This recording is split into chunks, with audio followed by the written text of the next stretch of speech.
നമസ്കാരം. ഡോക്ടർ ലൈവിലേക്ക് എല്ലാ പ്രേക്ഷകർക്കും സ്വാഗതം. കാലിൽ നിന്നും ഹൃദയത്തിലേക്ക് രക്തം വഹിച്ചുകൊണ്ട് പോകുന്ന രക്തക്കുഴലുകളെ ബാധിക്കുന്ന രോഗമാണ് വെരിക്കോസ് വെയിൻ. ഇന്ന് ഡോക്ടർ ലൈവിൽ നമ്മൾ ചർച്ച ചെയ്യുന്നത് വെരിക്കോസ് വെയിനെ കുറിച്ചും വെരിക്കോസ് വെയിൻ്റെ ചികിത്സാ രീതികളെക്കുറിച്ചുമാണ്. ഈ വിഷയത്തെക്കുറിച്ച് നമ്മോട് സംസാരിക്കുന്നത് എറണാകുളം വെയിൻ മിറക്കിൾസ് സ്പെഷ്യാലിറ്റി സെൻ്ററിലെ ഡയറക്ടറും കൺസൾട്ടൻറ്റ് സർജനുമായ ഡോക്ടർ കിഷോർ കിരണാണ്. നമസ്കാരം ഡോക്ടർ.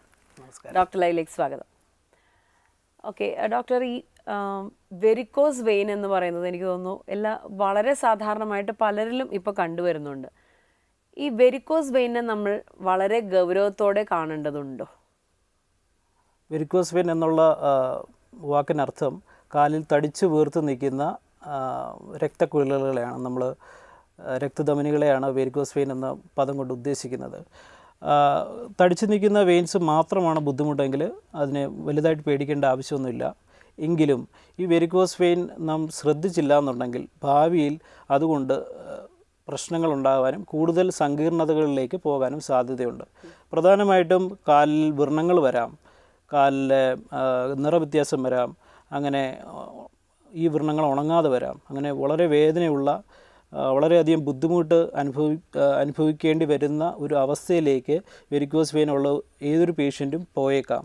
അതുകൊണ്ട് തന്നെയാണ് ഈ വെരിക്കോസ് വെയിൻസിനെ പറ്റി അറിയുകയും അതിന് വേണ്ട ചികിത്സ സമയത്ത് എടുക്കുകയും ചെയ്യേണ്ടത് ഈ ഒരു കാരണം ഉള്ളതുകൊണ്ടാണ്. ഡോക്ടർ, എന്തുകൊണ്ടാണ് ഇങ്ങനെ ഈ ഒരു കാലിൽ ഈ ഒരു രക്തക്കുഴലുകൾ ഇങ്ങനെ തടിച്ച് വീർത്ത് വരുന്നത്? വെരിക്കോസ് വെയിൻ്റെ പ്രധാന കാരണം ജനറ്റിക്കാണ്, ഹെറിഡിറ്ററി. ഒരു വീട്ടിൽ അച്ഛനമ്മമാർക്ക് വെരിക്കോസ് വെയിൻസ് ഉണ്ടെന്നുണ്ടെങ്കിൽ കുട്ടികൾക്കും വെരിക്കോസ് വെയിൻസ് വരാനുള്ള സാധ്യതയുണ്ട്. ഇത് ചെറുതായിട്ടൊന്ന് എക്സ്പ്ലെയിൻ ചെയ്യുകയാണെന്നുണ്ടെങ്കിൽ എങ്ങനെയാണിത് വരുന്നതെന്നുള്ളത് നമുക്ക് എല്ലാവർക്കും അറിയാവുന്ന പോലെ തന്നെ ഹൃദയത്തിൽ നിന്ന് രക്തം വരുന്നത് കാലിലേക്ക് വരുന്നത് ആർട്ടറീസ് എന്ന് പറയുന്ന രക്തധമനികളിലൂടെയാണ്. കാലിലേക്ക് രക്തം വന്നു കഴിഞ്ഞാൽ തിരിച്ച് കാലിൽ നിന്ന് കാലിനാവശ്യമായിട്ടുള്ള ഓക്സിജനും മറ്റ് ഭക്ഷണ പദാർത്ഥങ്ങളും കൊടുത്തതിന് ശേഷം തിരിച്ച് ഹൃദയത്തിലേക്ക് ഈ രക്തം എത്തുന്നത് വെയിൻസ് എന്ന് പറയുന്ന രക്തധമനികളിലൂടെയാണ്. അങ്ങനെ ഈ വെയിൻസ് നിൽക്കുന്ന ഒറ്റ വെയിനായിട്ടല്ല, ശരിക്കും ഒരു നെറ്റ്വർക്ക് ഓഫ് വെയിൻസ് ആണ്. ഒരുപാട് വെയിൻസ് ഉണ്ട്. ഒരു ചെടിയുടെ വേര് പോലെ ഒരുപാട് വെയിൻസ് കൂടി ചേർന്നിട്ട് ഒരു വലിയ വെയിൻ ഉണ്ടായി അങ്ങനെ മുകളിലോട്ട് കയറി ഹൃദയത്തിലേക്ക് രക്തം ഒഴുകിയിറങ്ങുകയാണ് ചെയ്യുന്നത്. കാലിലേക്ക് രക്തം വരാൻ എളുപ്പമാണ്, ഒരു കല്ല് ഉരുട്ടി വിട്ടാൽ കാലിൻ്റെ അറ്റത്തെത്തും. പക്ഷേ തിരിച്ചു കയറി പോകാൻ വളരെ ബുദ്ധിമുട്ടാണ്. ഇത് അറിയാവുന്നതുകൊണ്ടാവണം ദൈവം നമുക്ക് വെയിനിനുള്ളിൽ വാൽവുകൾ തന്നിരിക്കുന്നത്. വെയിൻസിനുള്ളിലെ വാൽവുകൾ നോൺ റിട്ടേൺ ആണ്. അതായത് രക്തം മുകളിലോട്ട് പോയി കഴിഞ്ഞാൽ തിരിച്ച് ഇങ്ങനെ അടഞ്ഞു വരുന്ന നോൺ റിട്ടേൺ വാൽവുകളാണ്. അതുകൊണ്ട് തന്നെ രക്തം മുകളിലേക്ക് മാത്രം പോവുള്ളൂ. നോർമലായിട്ടുള്ള ഒരു മനുഷ്യന് കാലിലേക്ക് രക്തം വന്നാൽ അത് മുഴുവൻ തിരിച്ച് കയറി ഹൃദയത്തിലേക്ക് തന്നെ എത്തിക്കോളും. കാരണം ഈ നോൺ റിട്ടേൺ വാൽവുകളിൽ നിന്ന് അതിനെ മുകളിലോട്ട് തള്ളിക്കയറ്റി വിടും. പക്ഷേ ഈ നമ്മൾ നേരത്തെ പറഞ്ഞ പോലെ വെരിക്കോസ് വെയിൻ ഒരു ജനറ്റിക് പ്രോബ്ലം ആണെന്ന് പറഞ്ഞു. പാരമ്പര്യമായിട്ട് വരുന്ന ഒരു ഡിഫക്റ്റാണ് ഈ വെരിക്കോസ് വെയിൻ എന്ന് പറയുന്നത്.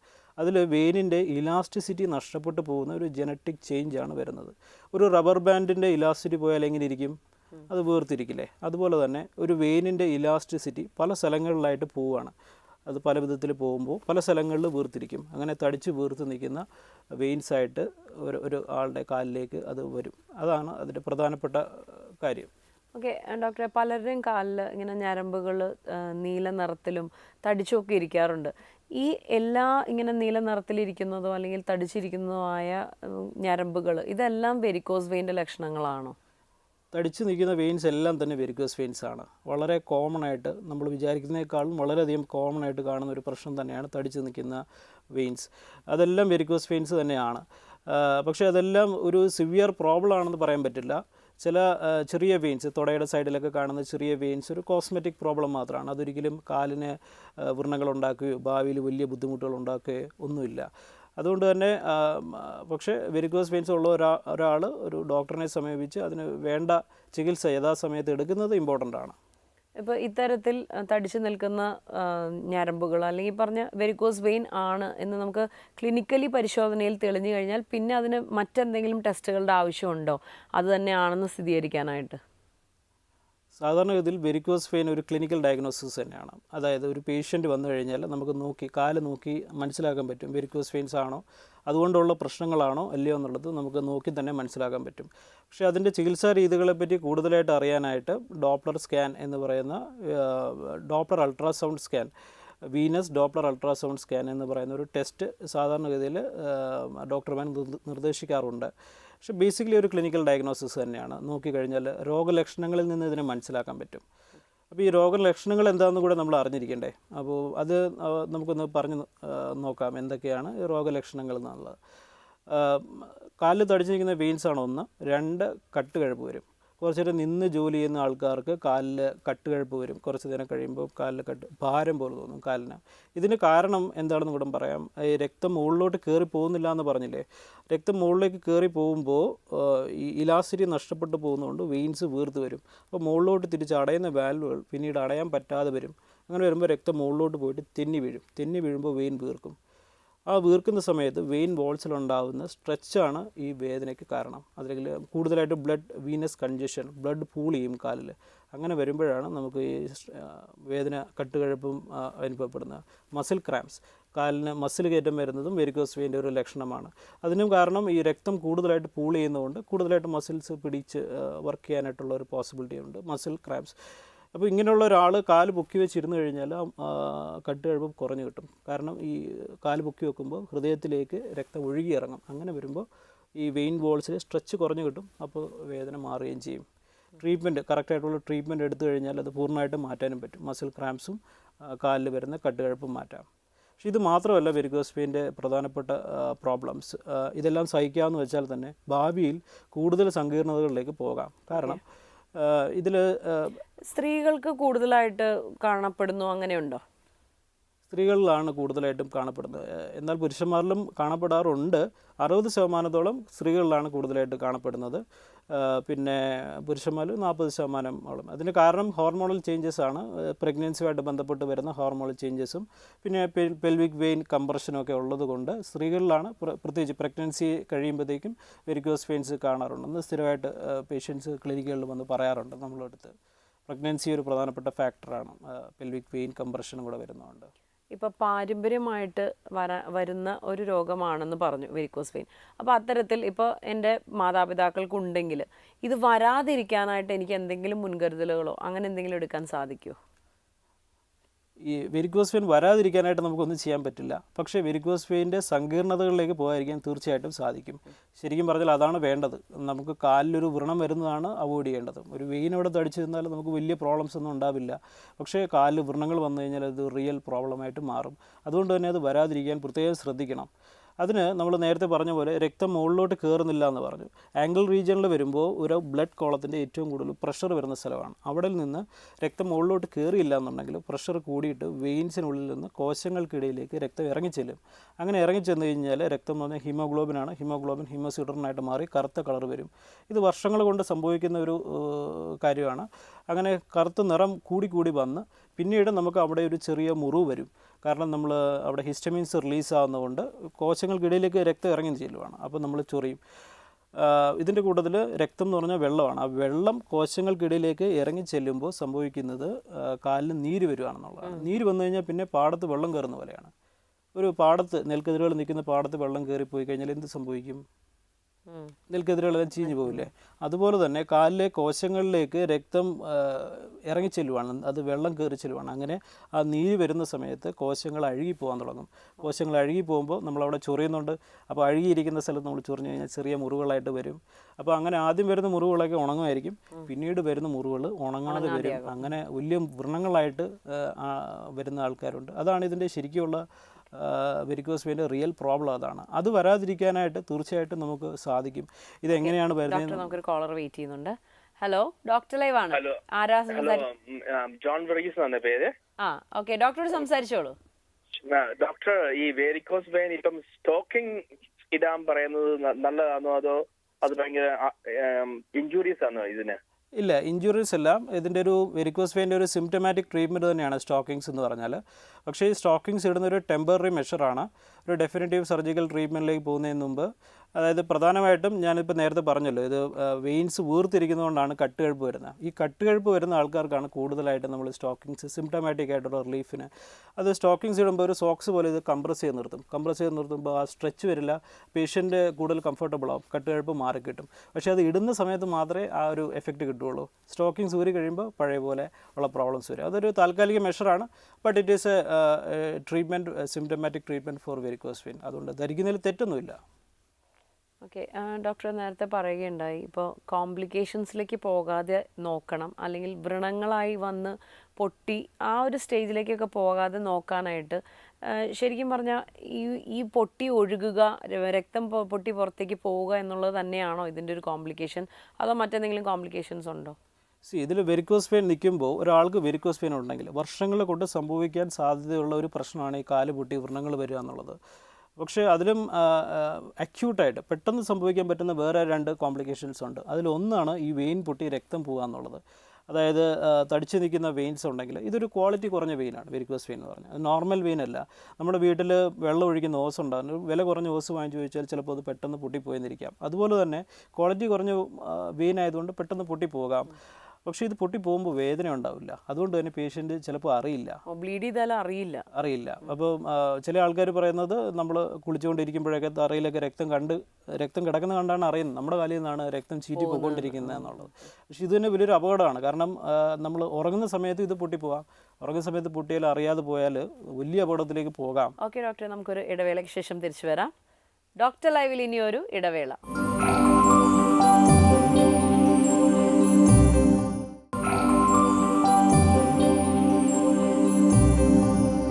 ഡോക്ടർ ലൈവിലേക്ക് വീണ്ടും സ്വാഗതം. ഓക്കെ ഡോക്ടർ, നമുക്കൊരു കോളർ വെയിറ്റ് ചെയ്യുന്നുണ്ട്. ഹലോ, ഡോക്ടർ ലൈവ് ആണ്. ഇത് എവിടെ നിന്നാണ് വിളിക്കുന്നത്? ഞാൻ കണ്ണൂരിൽ നിന്നാണ് വിളിക്കുന്നത്. ഡോക്ടർ ഉണ്ട്, ചോദിച്ചോളൂ. സാറേ, നമസ്കാരം. ഷോപ്പിൽ വർക്ക് ചെയ്യുന്ന ആളാണ്. അതെ, പറയൂ. അപ്പൊ എന്ന് വെച്ചാല് ഞാൻ ഇവിടെ നിന്ന് വർക്ക് ചെയ്യുന്നുണ്ടെന്ന് വെച്ച് കഴിഞ്ഞാല് കാലിന്റെ ഉള്ളില് വെരിക്കോസ് നമ്മളിങ്ങനെ തൊടുന്ന സമയത്ത് ഉള്ളില് നമുക്ക് വെരിക്കോസിന്റെ ഇത് കാണുന്നുണ്ട്. ഓക്കെ. അപ്പൊ ചില സമയത്ത് നല്ല വേദന വരുന്നുണ്ട്, ഒരു ചൊറിച്ചിലും കൂടെ വരുന്നുണ്ട്. ഓക്കെ. അപ്പൊ അത് കൂടുതലായിട്ട് അത് പ്രശ്നമുള്ള കേസാണോ? കാലിൽ തടിച്ചു നിൽക്കുന്നുണ്ടെങ്കിൽ വെരിക്കോസ് വെയിൻ തന്നെയാണ്. ആംഗിൾ റീജിയനിൽ കണങ്കാലിന്റെ ഭാഗത്തായിട്ട് കറുത്ത നിറത്തിൽ എന്തെങ്കിലും വന്നിട്ടുണ്ടോ? കറുത്ത നിറം ഉണ്ടോ? ഇല്ല, കറുപ്പ് അങ്ങനെയല്ല, ഉള്ളിലൊരു ചെറിയ തടിപ്പാണ്. അപ്പൊ നമ്മൾ തൊട്ട് നോക്കുമ്പോഴേക്ക് ശരിക്കും വേദന വരുന്നുണ്ട് ചില സമയത്ത്. ശരി, അങ്ങനെ ഉണ്ടെന്നുണ്ടെങ്കിൽ അത് ഒരു കോസ്മെറ്റിക് പ്രോബ്ലം മാത്രമാണ്. വെയിൻസ് തടിച്ചു നിൽക്കുന്നതാണ് പ്രശ്നമെങ്കിൽ അതൊരു വലിയ സൗന്ദര്യം കുറയ്ക്കുന്ന ഒരു പ്രോബ്ലം മാത്രമാണ്. അതിന് പ്രത്യേകിച്ച് ചികിത്സ ആവശ്യമില്ല ഇപ്പോൾ. പക്ഷേ ഒരു കാര്യം ശ്രദ്ധിക്കാനുള്ളത്, കാലിൻ്റെ നിറം വ്യത്യാസം വരുന്നുണ്ടോ എന്ന് നോക്കണം. കാരണം ഭാവിയിൽ വ്രണങ്ങൾ വരാൻ സാധ്യതയുണ്ട് വെരിക്കോസ് വെയിൻസ് ഉണ്ടെങ്കിൽ. അങ്ങനെ നിറം വന്നിട്ടുണ്ടെങ്കിൽ അതിനൊരു ചികിത്സ എടുക്കുന്നത് നല്ലതായിരിക്കും. ഇപ്പോഴത്തെ സാഹചര്യത്തിൽ പ്രത്യേകിച്ച് ഒരു ചികിത്സ വേണമെന്ന് എനിക്ക് തോന്നുന്നില്ല. ഹലോ, ഡോക്ടർ ലൈവ് ആണ്. ആരാ വിളിക്കുന്നേ? വയനാട് അമ്പലവയൽ നിന്നാണ്. ഡോക്ടറോട് സംസാരിച്ചോളൂ. നമസ്കാരം, പറയൂ. ഹലോ, പറഞ്ഞോളൂ. ഈ തടിച്ച് ഇങ്ങനെ നരമ്പ് ചുരുണ്ട് ഇരിക്കുന്നുണ്ടല്ലോ. അതെ, പറഞ്ഞോളൂ. ഹലോ, പറഞ്ഞോളൂ. നരമ്പ് ചുരുണ്ട് ഇരിക്കുന്നുണ്ട് മടങ്ങിയിട്ട്. അതിന് എന്താണ് വഴി, അത് എങ്ങനെയാണ് അത് സംഭവിക്കുന്നതെന്ന് അറിയാൻ വേണ്ടി വിളിച്ചതാ. അത് തന്നെയാണ് നമ്മളിപ്പോൾ പറഞ്ഞു വന്നിരുന്നത്. തടിച്ചിരിക്കുന്ന ഞരമ്പുകളെല്ലാം തന്നെ വെരിക്കോസ് വെയിൻ തന്നെയാണ്. അതുകൊണ്ട് ഇപ്പോൾ എന്തെങ്കിലും ബുദ്ധിമുട്ടുണ്ടോ? വേദന വരുന്നുണ്ടോ? അല്ലെങ്കിൽ ചില സമയങ്ങളിൽ ഇങ്ങനെ കുറേ നേരം നിൽക്കുമ്പോഴുള്ള വേദനകളുണ്ട്. അതെ, ഇപ്പോൾ നമ്മൾ പറഞ്ഞ പോലെ തന്നെ കട്ടുകഴുപ്പാണ് വരുന്നത്. അപ്പോൾ അത് ശരിയാക്കി എടുക്കാൻ പറ്റും. അതിന് തൽക്കാലത്തേക്ക് മരുന്നുകളുണ്ട്, സ്റ്റോക്കിങ്സ് വേണമെങ്കിൽ ധരിക്കാം. കാലിൻ്റെ താഴ്വശത്തായിട്ട് കറുത്ത നിറവും അങ്ങനെ എന്തെങ്കിലും ഉണ്ടോ? ആംഗിൾ റീജിയനിൽ കണങ്കാലിൻ്റെ ഭാഗത്തിൽ കറുത്ത നിറമൊന്നും വന്നിട്ടില്ലല്ലോ. കാല് ഈ കണ്ടമാനം പൊട്ടുന്നത് ഇതിന്റെ എന്തെങ്കിലും ഇത് കാരണമാണോ? കാല് പൊട്ടുന്നുണ്ടല്ലേ? കാലിൽ വ്രണം വരാറുണ്ട്. അതെ. അത് തീർച്ചയായിട്ടും ഇത് തന്നെയാണ് വെരിക്കോസ് വെയിൻ്റെ ഏറ്റവും പ്രധാനപ്പെട്ട പ്രോബ്ലം. കാലിൽ പൊട്ടി വ്രണങ്ങൾ വരിക എന്നുള്ളതാണ്. അപ്പോൾ അങ്ങനെ വരുന്നുണ്ടെങ്കിൽ തീർച്ചയായിട്ടും അടുത്തുള്ള ഒരു ജനറൽ സർജനെ കാണിച്ച് അദ്ദേഹത്തിൻ്റെ നിർദ്ദേശപ്രകാരമുള്ള ടെസ്റ്റുകളും വേണ്ട ചികിത്സാ രീതികളും അവലംബിച്ച് കഴിഞ്ഞാൽ തീർച്ചയായിട്ടും നമുക്കത് ശരിയാക്കി എടുക്കാൻ പറ്റും. അത് കൂടുതൽ വഷളാകുന്നതിന് മുമ്പ് കാണിക്കുന്നത് തന്നെയാണ് നല്ലത്. കാരണം ഈ വ്രണങ്ങളെല്ലാം വലുതായി വലിയ മുറിവായിട്ട് വരാനുള്ള ഒരു പോസിബിലിറ്റി ഉണ്ട്. അതുകൊണ്ട് അത് ശരിയാക്കി എടുക്കണം. പ്രോപ്പറായിട്ടുള്ള റെസ്റ്റും കൂടി എടുത്തു കഴിഞ്ഞാൽ തീർച്ചയായിട്ടും അത് ശരിയാക്കി എടുക്കാൻ പറ്റും. ഓക്കെ ഡോക്ടർ, നമ്മളിപ്പോൾ കോംപ്ലിക്കേഷൻസിനെ കുറിച്ച് പറയുക. അതെ, നമ്മൾ വെയിൻസ് പൊട്ടിയാൽ എന്താണ് ചെയ്യേണ്ടതെന്നുള്ളത്. അപ്പോൾ വെയിൻസ് പൊട്ടിക്കഴിയുമ്പോൾ ഉറക്കത്തിലാണെങ്കിൽ അറിയാതെ പോകുമ്പോൾ നമ്മൾ വലിയ അപകടത്തിലേക്ക് പോകാം. ബ്ലീഡിങ് വീട്ടിൽ വേറെ ആരും ഇല്ലാത്തൊരു സമയത്താണ് സംഭവിക്കുന്നതെങ്കിൽ 1 ലിറ്റർ രക്തം നമ്മുടെ ശരീരത്തിൽ നിന്ന് പോയാൽ നമ്മൾ അബോധാവസ്ഥയിൽ പോകും. കാരണം 5 ലിറ്റർ രക്തമേ നമ്മുടെ ശരീരത്തിലുള്ളൂ. അപ്പോൾ അങ്ങനെ ഒരു പേഷ്യൻ്റ് തന്നെ എൻ്റെ അടുത്ത് വന്നിട്ടുണ്ടായിരുന്നു. വളരെ സീരിയസ് ആയിട്ടുള്ളൊരു പ്രോബ്ലത്തിലേക്ക്, ജീവൻ തന്നെ അപകടത്തിലാകുന്ന ഒരു പ്രോബ്ലം. പെട്ടെന്ന് വീട്ടിലാരും ഇല്ലായിരുന്നു. അപ്പോൾ ഈ ബ്ലീഡിങ് വരുമ്പോൾ നമ്മൾ ഒരു സഹായം തേടാനുള്ള ഒരു സമയം ചിലപ്പോൾ കിട്ടിയെന്ന് വരില്ല. അങ്ങനെ ഒരു പ്രശ്നങ്ങൾ വരാം. പക്ഷേ റെയറായിട്ടേ സംഭവിക്കാറുള്ളൂ. എങ്കിലും നമ്മൾ അറിഞ്ഞിരിക്കേണ്ട, ഈ കാണുന്ന പ്രേക്ഷകർ അറിഞ്ഞിരിക്കേണ്ട ഒരു കാര്യം, ബ്ലീഡിങ് വരുവാണെങ്കിൽ വെയിൻ പൊട്ടിയിട്ടാണ് രക്തം പോകുന്നതെങ്കിൽ നമ്മൾ അറിയില്ല, വേദന ഉണ്ടാവില്ല. പക്ഷേ അറിഞ്ഞു കഴിഞ്ഞാൽ ഉടനെ തന്നെ എവിടെയാണോ നിൽക്കുന്നത് അവിടെ തന്നെ കാല് പൊക്കി വെച്ച് കിടക്കുക അല്ലെങ്കിൽ ഇരിക്കുക. കാല് പൊക്കി വെക്കണം. കാല് പൊക്കി വെച്ച് കഴിഞ്ഞാൽ ഈ പൊട്ടി പോകുന്ന വെയിൻ്റെ പ്രഷർ കുറയും. ആ ഇതിനുള്ളിലുള്ള രക്തം ഹൃദയത്തിലേക്ക് ഒഴുകി ഇറങ്ങുകയും ആ പ്രഷർ കുറയും. പിന്നെ ചെറിയൊരു തുണി ആരുടെയെങ്കിലും സഹായം കൊണ്ട് ചെറിയൊരു തുണി ഒന്ന് കെട്ടി വെച്ചിരുന്നു കഴിഞ്ഞാൽ തൽക്കാലത്തേക്ക് ബ്ലീഡിങ് നമുക്ക് സ്റ്റോപ്പ് ചെയ്യാൻ പറ്റും. അല്ലാതെ പെട്ടെന്ന് നമ്മൾ ഓടുകയല്ല വേണ്ടത്. നമ്മൾ പേടിച്ച് കഴിഞ്ഞാൽ ചിലപ്പോൾ ഓടും, ആശുപത്രിയിലേക്ക് ഓടാനായിട്ട്, അപ്പോൾ ബ്ലീഡിങ് കൂടും, അത് കൂടുതൽ പ്രശ്നങ്ങളിലേക്ക് പോകും. അതുകൊണ്ട് കൂടുതലും നമ്മൾ റെസ്റ്റ് എടുത്ത് ബ്ലീഡിങ് എല്ലാം കുറഞ്ഞതിന് ശേഷം നിങ്ങൾ ഡെഫിനറ്റീവ് ആയിട്ടുള്ള ട്രീറ്റ്മെൻറ്റ് ചെയ്യേണ്ടി വരും. പക്ഷേ അതിന് മുമ്പ് നമ്മളൊന്ന് റെസ്റ്റ് എടുത്ത് ബ്ലീഡിങ് കാല് പൊക്കി വെച്ചിരുന്ന് തീർച്ചയായിട്ടും കുറയും. അതാണ് നമ്മൾ പ്രേക്ഷകർ ശ്രദ്ധിക്കേണ്ട ഒരു കാര്യം. ഓക്കെ ഡോക്ടറെ, നമുക്കൊരു ഇടവേളയ്ക്ക് ശേഷം തിരിച്ചു വരാം. ഡോക്ടർ ലൈവിൽ ഇനിയൊരു ഇടവേള.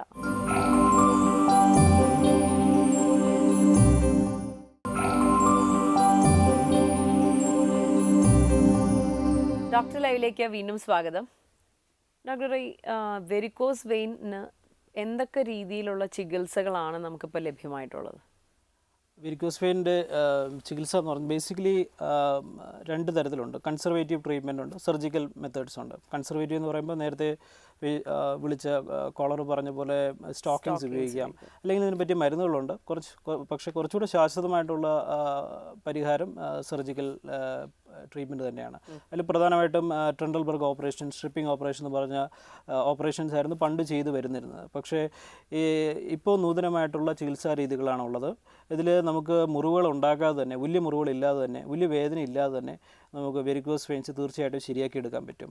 അതിൽ പ്രധാനമായിട്ടും ഒന്ന് EVLT എന്ന് പറയുന്ന ലേസർ ചികിത്സ, എൻഡോവീനസ് ലേസർ അബ്ലേഷൻ, പിന്നെ radio frequency ablation, form sclerotherapy, വളരെ എഫക്റ്റീവായിട്ടുള്ള ട്രീറ്റ്മെൻറ്റ് മെത്തേഡ്സാണ് ഇവയെല്ലാം. അപ്പോൾ കറക്റ്റായിട്ട് വിദഗ്ധനായിട്ടുള്ള ഒരു ഡോക്ടറിനെ സമീപിച്ച് കഴിഞ്ഞാൽ അദ്ദേഹം ഡോപ്ലർ സ്കാനിങ് കൂടെ ചെയ്തതിന് ശേഷം ഇതിന് വേണ്ട വിധത്തിലുള്ള കറക്റ്റ് ചികിത്സ എടുത്തു കഴിഞ്ഞാൽ തീർച്ചയായിട്ടും വെരിക്കോസ് വെയിൻസ്, തടിച്ചു നിൽക്കുന്ന വെയിൻസിനെ മാറ്റിയെടുക്കാം. വ്രണങ്ങളുണ്ടെങ്കിൽ ഉണക്കിയെടുക്കാം. കളർ വ്യത്യാസം ഉണ്ടെങ്കിൽ, കാലിന് താഴ്വശത്ത് കളർ വ്യത്യാസം ഉണ്ടെങ്കിൽ ശരിയാക്കിയെടുക്കാം. വെയിൻ പൊട്ടി രക്തം പോകുന്ന ഒരാൾക്ക് അത് വീണ്ടും പൊട്ടാത്ത രീതിയിൽ ഇത് ശരിയാക്കിയെടുക്കാൻ പറ്റും. അപ്പോൾ അങ്ങനെ തീർച്ചയായിട്ടും വളരെ ഫലപ്രദമായിട്ടുള്ള ചികിത്സയുള്ള ഒരു മേഖലയാണ് വെരിക്കോസ് വെയിൻസ് എന്ന് പറയുന്നത്. അത് ഒരു വിദഗ്ധനായ ഡോക്ടറിനെ എത്രയും വേഗം സമീപിക്കുക എന്നുള്ളതാണ് വളരെ ഇമ്പോർട്ടൻ്റ് ആയിട്ടുള്ള കാര്യം. ഓക്കെ ഡോക്ടർ, ഇപ്പോൾ കാലിലെ രക്തധമനികളുടെ പ്രശ്നമാണ് വെരിക്കോസ് വെയിൻ എന്ന് പറഞ്ഞത്. അപ്പോൾ അത്തരത്തിൽ ശരീരത്തിൻ്റെ മറ്റ് ഭാഗത്തുള്ള രക്തധമനികളെ കൂടെ ബാധിക്കാനുള്ളൊരു സാധ്യതയില്ലേ? തീർച്ചയായിട്ടും ഉണ്ട്. പ്രധാനമായിട്ടും അതിൽ കാലിൽ വരുന്ന രക്തക്കുഴലുകളെയാണ്, തടിച്ചു നിൽക്കുന്ന രക്തധമനികളെയാണ് നാം വെരിക്കോസ് വെയിൻസ് എന്ന് പറയുന്നത്. എന്നാൽ മലദ്വാരത്തിൻ്റെ സൈഡിൽ വരുന്ന രക്തധമനികളെ, നാം വീർത്ത് നിൽക്കുന്ന രക്തധമനികളെ നാം പൈൽസ് അല്ലെങ്കിൽ ഹെമറോയിഡ്സ്, അർഷസ് എന്ന് നമ്മൾ പറയുന്നത് ഇതേ വെരിക്കോസ് വെയിൻസ് തന്നെയാണ്. പക്ഷേ മലദ്വാരത്തിൻ്റെ സൈഡിൽ വരുന്നു. ഇപ്പോൾ ഒരു കാലിൽ വന്നു കഴിഞ്ഞാൽ മറ്റേ കാലിൽ വരാനുള്ള പോസിബിലിറ്റി ഉണ്ട്. അതുപോലെ തന്നെ ശരീരത്തിൻ്റെ വേറൊരു ഭാഗത്ത് വരുന്നു എന്നുള്ളത് മാത്രമേ ഉള്ളൂ. ഇത് വെരിക്കോസ് വെയിൻസ് തന്നെയാണ്. മലദ്വാരത്തിൻ്റെ സൈഡിലുള്ള രക്തധമനികൾ വീർത്ത് വരുന്നതിനെയാണ് പൈൽസ് എന്ന് നാം പറയുന്നത്. ഓക്കെ ഡോക്ടറെ, എന്തുകൊണ്ടായിരിക്കും ഇതിങ്ങനെ ഈ മലദ്വാരത്തിൻ്റെ ഭാഗത്തുള്ള രക്തധമനികൾ ഇങ്ങനെ വീർത്ത് വരാനുള്ളൊരു കാരണം? ഇത് വെരിക്കോസ് വെയിൻസ് ആയതുകൊണ്ട് തന്നെ നേരത്തെ പറഞ്ഞ പോലെ ജനറ്റിക് ഫാക്ടേഴ്സ് ഉണ്ട്, പാരമ്പര്യമായിട്ട് നമുക്കത് വരാം. രണ്ടാമത്തെ കാര്യം, ഇത് കൂടുതലായിട്ട് സ്ട്രെയിൻ ചെയ്യുമ്പോഴാണ്. കോൺസ്റ്റിപ്പേഷൻ, മലബന്ധമാണ് ഇതിൻ്റെ പ്രധാന കാരണം.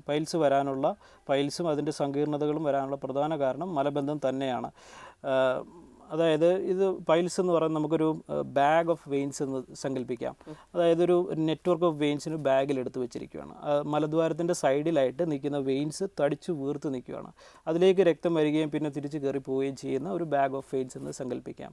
അപ്പോൾ അങ്ങനെ ഒരാൾക്ക്, അതായത് പൈൽസ് ഉള്ള ഒരാൾ ഒരു ദിവസം കൊണ്ട് വരുന്നതല്ല, വർഷങ്ങൾ കൊണ്ട് എല്ലാ ദിവസവും വയറ്റിൽ നിന്ന് പോകുമ്പോൾ സ്ട്രെയിൻ ചെയ്യുന്നത് കൊണ്ട് ഇത് കുറച്ച് വീർത്ത് പുറത്തേക്ക് തള്ളി വരികയാണ് ചെയ്യുന്നത്. അങ്ങനെ വർഷങ്ങൾ കൊണ്ടാണ് പൈൽസ് ശരിക്കും ഡെവലപ്പ് ചെയ്യുന്നത്. എല്ലാവർക്കും ചെറിയ രീതിയിലുള്ള ഒരു ഏനൽ വാസ്കുലാർ ഡയലറ്റേഷൻസ് ഉണ്ടാവുമെങ്കിലും അത് കൂടുതലായിട്ട് വികസിച്ച് വരുന്നവർക്കാണ് പൈൽസ് എന്നുള്ളൊരു രോഗമായിട്ട് നമ്മളതിനെ കാണുന്നത്. അത് ഇപ്പോൾ നേരത്തെ പറഞ്ഞ പോലെ വെരിക്കോസ് വെയിൻസും പൊട്ടി രക്തം പോവാം. അതുപോലെ തന്നെ പൈൽസ് ഉള്ള ഒരാൾക്കും രോഗലക്ഷണങ്ങളിൽ ഏറ്റവും പ്രധാനമാണ് ഈ ബ്ലീഡിംഗ് എന്ന് പറയുന്നത്. നമ്മൾ രക്തം ഈ പൈൽസിനുള്ളിലേക്ക് വന്നു കഴിഞ്ഞാൽ തിരിച്ചു കയറി പോവും. പക്ഷേ താഴേക്ക് കൂടുതലായിട്ട് സ്ട്രെയിൻ ചെയ്യുന്നത്, എസ്പെഷ്യലി നമ്മൾ വയറ്റിൽ നിന്ന് പോകുന്ന സമയത്ത് താഴേക്ക് സ്ട്രെയിൻ ചെയ്യുമ്പോൾ ഈ രക്തധമനികളുടെ പ്രഷർ കൂടി അങ്ങനെ രക്തധമനി പൊട്ടിപ്പോവാം. കാലിലെ ബ്ലീഡിങ് പോലെ തന്നെ ഈ വെയിൻസ് പൊട്ടിപ്പോവാം. അങ്ങനെ പൊട്ടിപ്പോവാണെന്നുണ്ടെങ്കിൽ നമുക്ക് വയറ്റിൽ നിന്ന് പോകുന്നതിൻ്റെ കൂട്ടത്തിൽ ബ്ലഡ് ഇറ്റിറ്റ് വീഴും, പോയി കഴിഞ്ഞിട്ട് ഇറ്റിറ്റ് വീഴും. അതിൻ്റെ 2 കാരണം, ഒന്ന് ബ്രൈറ്റ് റെഡ് കളറായിരിക്കും, അതായത് കൈ മുറിഞ്ഞാലുള്ള രക്തത്തിൻ്റെ കളറായിരിക്കും. കാരണം അതല്ലാന്ന് ബ്ലാക്ക് കളർഡ് ബ്ലഡ് ആണെങ്കിൽ അല്ലെങ്കിൽ ഓൾട്ടേർഡ് ബ്ലഡ് ആണെന്നുണ്ടെങ്കിൽ പൈൽസ് പൈൽസിൽ നിന്നല്ല, മുകളിൽ നിന്ന് പ്രോക്സിമലായിട്ട് ഇൻറ്റസ്റ്റൈനിൻ്റെ എവിടെ നിന്നെങ്കിലും വരുന്നതായിരിക്കാം. പക്ഷേ സാധാരണഗതിയിൽ പൈൽസാണ് വളരെ കോമൺ ആയിട്ടുള്ള ഒരു പ്രോബ്ലം ആയതുകൊണ്ട് ബ്രൈറ്റ് റെഡ് കളർ കണ്ട് വലിയ വേദന ഇല്ലാതെ തന്നെ, നമ്മൾ നേരത്തെ പറഞ്ഞു വെയിൻസ് പൊട്ടിപ്പോകുമ്പോഴും വേദന ഇല്ലാതെ, അതുപോലെ തന്നെ പൈൽസിൻ്റെ ബ്ലീഡിങ്ങിലും പൈൽസ് വെരിക്കോസ് വെയിൻ ആയതുകൊണ്ട് തന്നെ അത് പൊട്ടിപ്പോകുമ്പോഴും വലിയ വേദന ഉണ്ടാവില്ല. രോഗലക്ഷണങ്ങളിൽ ഏറ്റവും പ്രധാനം ഈ പെയിൻലെസ് ബ്ലീഡിംഗ് ആണ്. ഈ പൈൽസിന് എന്തെങ്കിലും രീതിയിലുള്ള പ്രത്യേകിച്ചുള്ള ടെസ്റ്റുകളോ വല്ലതും ആവശ്യമുണ്ടോ പൈൽസ് തന്നെയാണെന്ന് സ്ഥിരീകരിക്കാനായിട്ട്?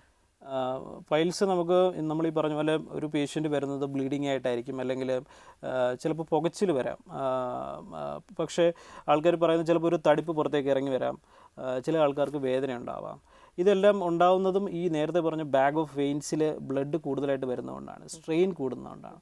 നമ്മൾ ഇന്നത്തെ ആഹാര രീതി കൊണ്ടും വെള്ളം ധാരാളം കുടിക്കാത്തതുകൊണ്ടും കൂടുതലായിട്ട് സ്ട്രെയിൻ ചെയ്ത് പോകേണ്ട ഒരു അവസ്ഥ വരുന്നതുകൊണ്ട് അത് വരുന്ന രക്തം തിരിച്ചു കയറി പോകാത്ത വിധം നമ്മൾ താഴേക്ക് സ്ട്രെയിൻ ചെയ്യുന്നു. മനസ്സിലായില്ലേ? അപ്പോൾ കൂടുതലായിട്ട് രക്തം കെട്ടി നിൽക്കുന്നതുകൊണ്ട് കാലിൽ കട്ടുകഴുപ്പ് വരുന്നവരെ മലദ്വാരത്തിൻ്റെ സൈഡിൽ നമുക്കൊരു വേദനയും കട്ടുകഴുപ്പും വരും. കാരണം vein stretch on the vein walls, അതാണ് സംഭവിക്കുന്നത്.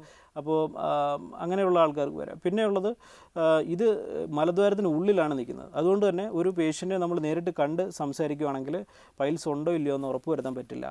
ഇതിന് ടെസ്റ്റ് ചെയ്യണം. അതായത് മലദ്വാരത്തിന് ഉള്ളിൽ കാണണം. അതിന് ഒരു പ്രോക്ടോസ്കോപ്പി ടെസ്റ്റ് എന്ന് പറയുന്നൊരു ടെസ്റ്റ് ഉണ്ട്. അതൊരു ട്യൂബാണ്. ആ ട്യൂബ് മലദ്വാരത്തിന് ഉള്ളിലേക്ക് നോക്കിക്കഴിഞ്ഞാൽ, ഉള്ളിലേക്ക് പാസ് ചെയ്ത് കഴിഞ്ഞ് നോക്കിക്കഴിഞ്ഞാൽ പൈൽസ് ഉണ്ടോ ഇല്ലയോ എന്ന് വളരെ വ്യക്തമായിട്ട് നമുക്ക് മനസ്സിലാക്കാൻ സാധിക്കും. അതൊരു ടെസ്റ്റ് പ്രോക്ടോസ്കോപ്പിയാണ്. വേണമെന്നുണ്ടെങ്കിൽ സിഗ്മോഡോസ്കോപ്പിയോ കൊളോണോസ്കോപ്പിയോ ഒക്കെ ചെയ്ത് നോക്കാം. പക്ഷേ മിനിമമായിട്ട് പ്രോക്ടോസ്കോപ്പിയും ഒരു ഡിജിറ്റൽ റെക്ടൽ എക്സാമിനേഷനും ചെയ്താലേ അറിയാൻ പറ്റുള്ളൂ. ഈ കഴിക്കുന്ന ഭക്ഷണവും പൈൽസും തമ്മിൽ എന്തെങ്കിലും ബന്ധമുണ്ടോ? കാരണം പലരും പറഞ്ഞു കേട്ടിട്ടുണ്ട് ഈ ചില കോഴിമുട്ട കഴിക്കരുത്, അവർ താറാമുട്ട കഴിക്കണം, അങ്ങനെയൊക്കെ പറഞ്ഞു കേട്ടിട്ടുണ്ട്. അത് എത്രത്തോളം ഒരു ശരിയാണ്? കഴിക്കുന്ന ഭക്ഷണവും പൈൽസുമായിട്ട് തീർച്ചയായിട്ടും ബന്ധമുണ്ട്. കാരണം ഞാൻ നേരത്തെ പറഞ്ഞ പോലെ പൈൽസ് വരാനുള്ള പ്രധാനപ്പെട്ട കാരണം മലബന്ധമാണ്. അതായത് കഴിക്കുന്ന ഭക്ഷണത്തിലാണ് അത് ഇരിക്കുന്നത്. അപ്പോൾ മലബന്ധത്തിൽ അത് വരാതിരിക്കുക, നേരത്തെ പറഞ്ഞ ഈ രോഗലക്ഷണങ്ങൾ കുറച്ചുകൂടെ എക്സ്പ്ലെയിൻ ചെയ്യുകയാണെന്നുണ്ടെങ്കിൽ, ഈ രക്തം ഈ ബാഗ് ഓഫ് വെയിൻസിലേക്ക് വന്നു കഴിഞ്ഞാൽ തിരിച്ച് പോകാത്ത വിധം, ഇപ്പം നമ്മൾ കൂടുതൽ ചിക്കൻ കഴിച്ചെന്ന് ഇരിക്കുക, കൂടുതൽ ചിക്കനിൽ ഫൈബർ കണ്ടൻറ്റ് ഇല്ല. ശരിക്കും പറഞ്ഞാൽ മോഷൻ സ്റ്റൂൾസ് ഉണ്ടാക്കുന്നതിൻ്റെ സ്കഫോൾഡിങ് എന്ന് പറഞ്ഞാൽ ഉണ്ടാക്കിയിരിക്കുന്നത് ഈ ഫൈബർ കൊണ്ടാണ്. അപ്പോൾ ചിക്കൻ മാത്രം ഒരു ദിവസം കഴിച്ച് വെള്ളമൊന്നും കുടിച്ചില്ല എന്ന് വെക്കുക. അങ്ങനെ വരുമ്പോൾ ഈ സ്കഫോൾഡിങ് ഇല്ല. അതായത് ഈ മോഷൻ പൊടിഞ്ഞു പോകും, അത് നേരെ നിൽക്കില്ല. നമ്മുടെ ഇൻറ്റസ്റ്റൈൻ അല്ലെങ്കിൽ റെക്റ്റം, ഏനൽ കനാൽ എല്ലാം ഒരു മെക്കാനിക്കൽ ട്യൂബാണ്. അത് ഇങ്ങനെ പൊടിഞ്ഞു പോകുന്നൊരു സാധനത്തിനെ പുറത്തേക്ക് എടുക്കാൻ കൂടുതൽ സ്ട്രെയിൻ കൊടുക്കേണ്ടി വരും. ശരിയല്ലേ? അപ്പോൾ കൂടുതൽ സ്ട്രെയിൻ വരുന്ന സമയത്ത് നമുക്ക് കൂടുതലായിട്ട് ഇതിലേക്ക് രക്തം ഇറങ്ങി വരും, ഉള്ള തടിപ്പ് കൂടുതലായിട്ട് പുറത്തേക്ക് ഇറങ്ങി വരികയും, അങ്ങനെ വരുമ്പോൾ കൂടുതൽ വേദന എടുക്കുകയും നമുക്ക് പുകച്ചില്ല. ബ്ലഡ് കൂടുതലായിട്ട് നിന്നതിന് ബ്ലഡ് ഈസ് ഹോട്ട്, അപ്പോൾ അതുകൊണ്ട് നമുക്ക് ബേണിംഗ് സെൻസേഷൻ ഉണ്ടാകും. അങ്ങനെ ചിലപ്പോൾ വേദനയും വരാം. ഇങ്ങനെ അതുകൊണ്ട് തന്നെ ഈ കോൺസ്റ്റിപ്പേഷൻ ഉള്ളതാണ് ശരിക്കും ഈ പൈൽസിൻ്റെ പ്രധാനപ്പെട്ട പ്രോബ്ലം. അല്ലാതെ ഇപ്പോൾ കോഴിമുട്ട കഴിച്ചാൽ ഉടനെ പൈൽസ് വരും അങ്ങനെയൊന്നുമില്ല. പക്ഷേ കോഴിമുട്ട കോഴി ഫൈബർ ഇല്ലാത്ത ഫുഡ് കഴിക്കുമ്പോൾ നമുക്ക് അതിൽ നമുക്ക് കോൺസ്റ്റിപ്പേഷൻ വരുന്നുണ്ടെങ്കിൽ അത് നമുക്ക് പ്രോബ്ലമാണ്, അത് പൈൽസ് ഉണ്ടാക്കാൻ സാധ്യതയുണ്ട്. ഓക്കെ ഡോക്ടറെ, നമ്മുടെ ഇന്നത്തെ സമയം ഇവിടെ അവസാനിക്കുകയാണ്. അപ്പോൾ ഇത്രയും നേരം വെരിക്കോസ് വെയിനെ കുറിച്ചും പൈൽസിനെ കുറിച്ചൊക്കെ ഞങ്ങൾക്ക് പറഞ്ഞതിന് ഒരുപാട് നന്ദി. നമസ്കാരം. ഇന്നത്തെ ഡോക്ടർ ലൈവ് ഇവിടെ പൂർണ്ണമാകുന്നു. മറ്റൊരു വിഷയമായി അടുത്ത ഡോക്ടർ ലൈവിലൂടെ വീണ്ടും കാണാം.